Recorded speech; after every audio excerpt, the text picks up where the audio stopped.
एका सोसायटी मधला बाथरूमचा नळ तब्बल 24 तास सुरू राहिला. सगळी पाण्याची टाकी रिकामी झाली. सोसायटीतल्या लोकांनी विचार केला की कोणीतरी विसरून नळ सुरू ठेवला असेल. पण कल्याणमध्ये या एका साध्या वाटणाऱ्या घटनेमागं एक भयंकर गोष्ट लपलेली होती. नंतर एका बंद फ्लॅटमधून घाण वास येऊ लागला. त्या फ्लॅटमध्ये काळी गोणी लपवलेली आणि त्या गोणीत हळूहळू सडत असलेला एक तरुणाचा मृत्यूदेह होता. आणि हा मर्डर खुद त्या तरुणावर प्रेम करणाऱ्या मैत्रिणीनेच केला होता. आणि सगळ्यात धक्कादायक गोष्ट म्हणजे फरार होण्याआधी तिने स्वतःच एक व्हॉइस मेसेज पाठवून हे संपूर्ण सिक्रेट स्वतःच्याच तोंडून उघड केलं. कल्याणच्या मलंग रोड परिसराला हादरणारी आणि संपूर्ण महाराष्ट्रात चर्चेचा विषय ठरणारी ही घटना नेमकी काय आहे, कशी उघडकीस आली आणि यामागचं कारण काय आहे, हे सगळं आजच्या व्हिडिओमध्ये सविस्तर जाणून घेऊया. नमस्कार, मी पंकज आणि तुम्ही पाहताय कसं काय. ठाणे जिल्ह्यातील कल्याण शहरातला मलंग रोड हा भाग नेहमीच वर्दळीचा आणि दाट लोकवस्तीचा परिसर म्हणून ओळखला जातो. इथल्या नीलकंठ सोसायटीतील सर्वसामान्य कुटुंब वर्षानुवर्ष राहत आहे. एकमेकांच्या ओळखीनं राहणारे शेजारी, रोजची वर्दळ आणि नेहमीचं आयुष्य इथं सुरू असतं. पण गेल्या काही दिवसांपासून या सोसायटीतल्या एका फ्लॅटमधून विचित्र दुर्गंधी येत असल्याची तक्रार आजूबाजूच्या रहिवाशींनी करायला सुरुवात केली होती. सुरुवातीला लोकांना वाटलं असेल की कदाचित कचरा साचला असेल, कुठेतरी उंदीर मेला असेल किंवा गटार तुंबलं असेल. रोजच्या धावपळीत अनेकांना याकडे फारसं लक्षही दिले नाही. पण दिवसागणिक ही दुर्गंध वाढतच गेली आणि हळूहळू संपूर्ण मजल्यावर पसरू लागली. काही रहिवाशांना घरात बसणंही कठीण होऊ लागलं. अखेर शेजाऱ्यांनी एकमेकांशी चर्चा केल्यानंतर लक्षात आलं की दुर्गंधी नेमकी त्याच बंद फ्लॅटमधून येत आहे, ज्याचं दार गेले काही दिवस उघडलेलंच नव्हतं आणि यातून कोणताही आवाज येत नव्हता. संशय बळगल्यानंतर स्थानिकांनी याची माहिती तत्काळ मानपाडा पोलीस ठाण्याला दिली आणि इथूनच या प्रकरणाचा उलगडा होण्यास सुरुवात झाली. पोलीस सूत्रांच्या माहितीनुसार हा फ्लॅट भाड्याने घेतलेला होता आणि इथे हे दोघे काही काळांपासून एकत्र राहत होते. शेजाऱ्यांच्या मते हे जोडपं तसं शांत स्वभावाचं वाटायचं, फारसा त्रास द्यायचा नाही. त्यामुळे त्यांच्याकडून असं काही घडेल याची कोणालाही कल्पना नव्हती. रोजच्या आयुष्यात हसतमुख दिसणाऱ्या लोकांच्या मनात नेमकं काय शिजत असतं हे बाहेरून सांगणं किती अवघड असतं हे या घटनेवरून दिसून येतं. पोलिसांची तक्रार मिळताच मानपाडा पोलीस ठाण्याचं पथक तत्काळ नीलकंठ सोसायटीत दाखल झालं. फ्लॅटचं मुख्य दार बाहेरून कुलूप बंद असल्याचं पोलिसांच्या लक्षात आलं. दारावर अनेकदा थाप मारूनही आतून कोणताही प्रतिसाद मिळाला नाही. दुर्गंधी अधिकच तीव्र होत असल्यानं आणि परिस्थिती गंभीर असल्याचं जाणवल्यानं पोलिसांनी वेळ न दवडता कुलूप तोडलं, आत प्रवेश करण्याचा निर्णय घेतला. दार उघडताच आतमधलं दृश्य पाहून पोलीसही काही क्षण स्तब्ध झाले. घरात संपूर्ण शांतता होती. सामान जागच्या जागी नीट लावलेलं होतं. कुठेही झपाटप झाल्याचा खुणा दिसत नव्हत्या.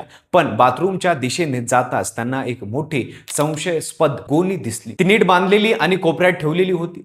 सावधगिरीनं ती गोणी उघडली असता त्या आतमध्ये एका पुरुषाचा अर्धवट सडलेला मृतदेह आढळून आला.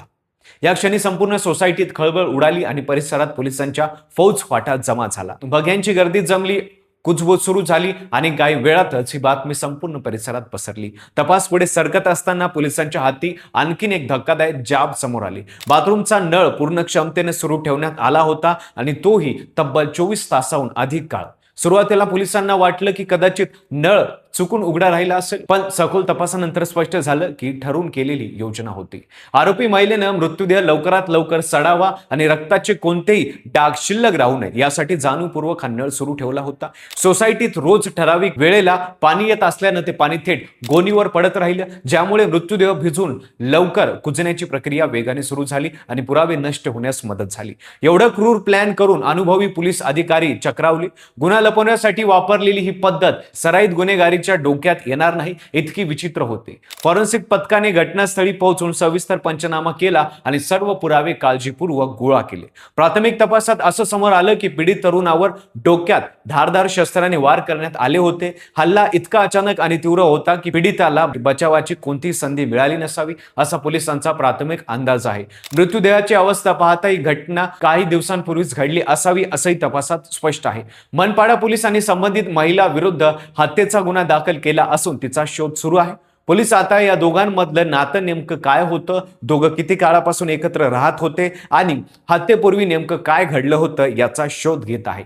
या संपूर्ण प्रकरणातला सर्वात अंगावर काटा आणणारा भाग म्हणजे आरोपी महिलेनं स्वतःच केलेलं एक फोन कॉल किंवा त्यापेक्षाही भयंकर तिने पाठवलेला एक व्हॉट्सअप मेसेज.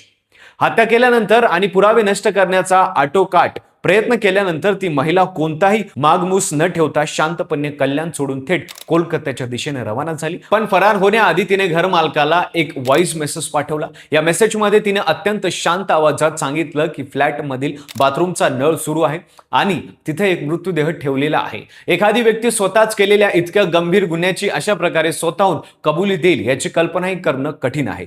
हा मेसेज ऐकताच घरमालकाच्या पायाखालची जमीनच सरकली. काही क्षण त्याला काय करावं तेच सुचेना, पण क्षणाचाही विलंब न करता त्याने मानपाड पोलिसांशी संपर्क साधला आणि इथूनच या प्रकरणाला खरी गती मिळाली.